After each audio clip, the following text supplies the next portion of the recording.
So we are going to be using the sweep command. This one will take a shape and basically extrude it along a pathway. So the loft, let's see, just to recap, extrude will give something depth. Loft will transform one shape into another on offset planes. And the sweep tool will take a shape and have it move along a pathway. And you're basically going to be making like a Cinnabon looking thing.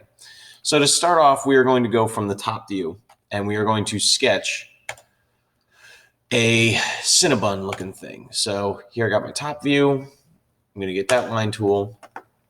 And here's what we're going to do. We are going to start on the same, you're going to start with it to the left, directly to the left, same depth as the axis.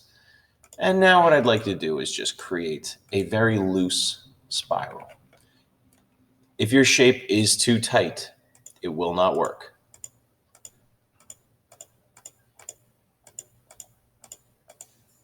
That seems fine. That's sufficient.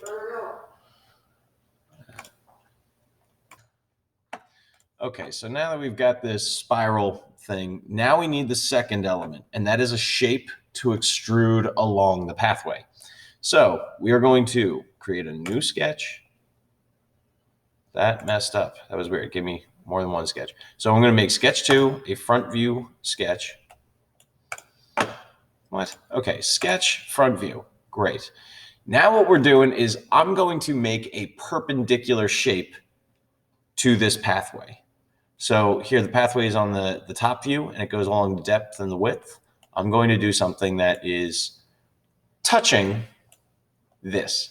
So you could do, let's see, I'm going to do like a triangle. Let's see. I don't want to be too large because if it hits itself on the pathway, it'll fail.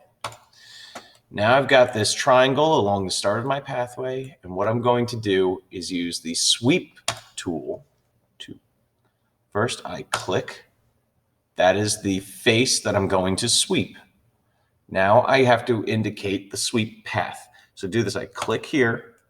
I'm going to go to a top view. What I'm going to try and do, I'm going to select all the parts of my pathway. There we go. Let me tell you what just happened there.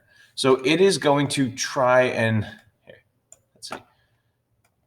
There we go. And let's select, deselect. No. One more time. Sweep. I'm going to pick the triangle. Now, start with this first pathway to get it going. Otherwise, it's going to try and make a pathway. Here, it's going to use this as like a center point, and from the distance that it is away, it's going to try and create a pathway. So here you can see it's just a larger version of this thing because when I started, this is further away from that. We're not there yet. For now, what you want to do is start at the beginning of your pathway and select all your stuff. Eventually, you end up with this. Once you like it, you say OK, and you have a pathway. You need to send me a spiral-looking pathway like this, and then check over your revolve work from the other day.